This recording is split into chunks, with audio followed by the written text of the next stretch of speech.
Anson Boon, thank you for your time. Thank you very much. Thanks for having me. There's an underground river under this whole place. It comes back up through the ground. And sometimes it fills up. And then when it goes back down, it sucks things under.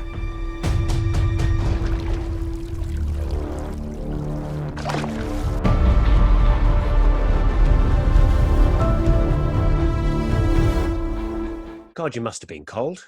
It was really cold, and I'll tell you what. There was one night where I won't spoil it, but I am in a lake, and that was in February in Sligo. Throughout the middle of the night, it was really, really cold, colder than you can imagine. So not a lot of acting had to go on that night. No, not at all. But as they say, if you're really going through the struggles that your character has to go through, then it can only be real and look better on camera. And talk about that for a minute. I mean, it's hard to sort of wrap this film up without giving too much away and trying to, I guess, sell it like we are in this interview as well. Yeah. But it's not a horror film. It's not quite a thriller. Well, it is maybe a little bit of psychological thriller. How would you describe it? Yeah, I suppose so. It kind of fits into lots of different brackets, doesn't it? That's a good thing, though. Hopefully, it sort of ticks a lot of people's fancies in different ways. I don't know. I guess it's dramatic. It's got elements of a thriller. It's certainly got some elements of a horror, and I suppose it's a tragedy as well. But hopefully, it's a film about hope as well. I hope people get that out of it. And it's probably the third kind of thing you've been busy with. Of course, we know you from 1917 and Blackbird. Very different experiences, I'm probably guessing, filming those compared to this. Yeah, I've been quite lucky really because there's been a lot of variation sort of quite early on in my career. And it was funny because I was juggling the shoot of 1917 with the shoot of The Winter Lake. So it was a real unique experience going from, I was on a multi-million-dollar budget American Hollywood set and then going off to County Leitrim and doing The Winter Lake. But I had an equally amazing time on both. And it was quite nice to have either end of the spectrum and do them both at the same time. Very humbling experience. Who's that? Carl, this is Tom. Sometimes I need somebody to talk to. Sometimes there's stuff inside you can't tell anyone. Do you think she's actually going to give you some? I just get worried when she's out with the lads. Tom, you don't have to worry about Tom. you have to help me. It's the only way.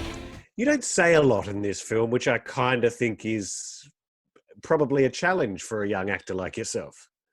Yeah, it's a challenge, but it's a welcome challenge. It's so nice to, be pushed and explore new things, which is definitely something that I had to do for this character because, as you say, Tom, my character, is a man of few words and he's very introverted. So it was important that in order to keep the audience engaged and going along the story with Tom, that I, kept them captivated in other ways. So, through eyes, through body language, all different kinds of things. And it is as important as ever, with a character who does speak, to make sure that the audience knows what you're thinking and goes through the emotional arc with you. So I had to explore all different kinds of physical ways in conveying what a normal person might convey through speech. And that was really fascinating to do as an actor.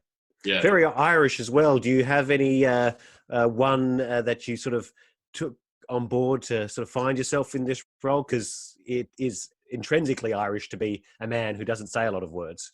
Right. Not particularly, but, I was surrounded by an incredible Irish crew, and that was amazing. I loved being around the crack, going to work every day and having a great time. The Irish crew are fantastic, and I did spend a lot of time in the Irish pubs, I will admit. So perhaps I picked some stuff up from the old Irish pub. I don't know. Perhaps. And talk about your co-star Emma. Was she working on that other little thing she does on Netflix at the time as well?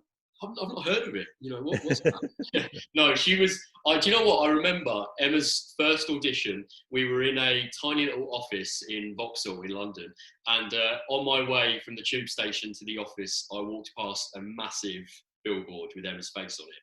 And said, to this audition? Yeah, certification was just hitting Netflix, and in walks Emma, and we read the scenes, and I personally felt straight away that she was Holly, which is the name of the character she plays in the film. She was just absolutely amazing. And I remember ringing the director that night and saying, please, I really want to work with Emma. I think she's fantastic. And it was amazing to work with her. She was so committed to the character. And it's a really, really difficult character to play.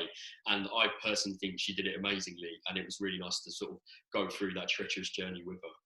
Yeah, I can imagine. Yeah. Now, it must be a hard thing being an actor at this certain time. I guess we're emerging out of lockdown now slowly, depending on what part of the world we live in, you know. But are you hopeful for what perhaps happens when we come out finally of this lockdown?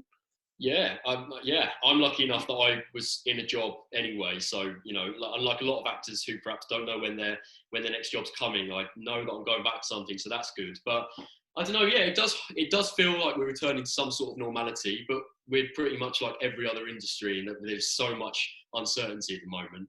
And we've just got to hope that a lot of the regulations that are being put in place to allow filming to take place again work, I suppose. But I do feel for theatres, I'm not sure that's much more uncertain, the future of theatres. So we'll keep our fingers crossed that that figures itself out.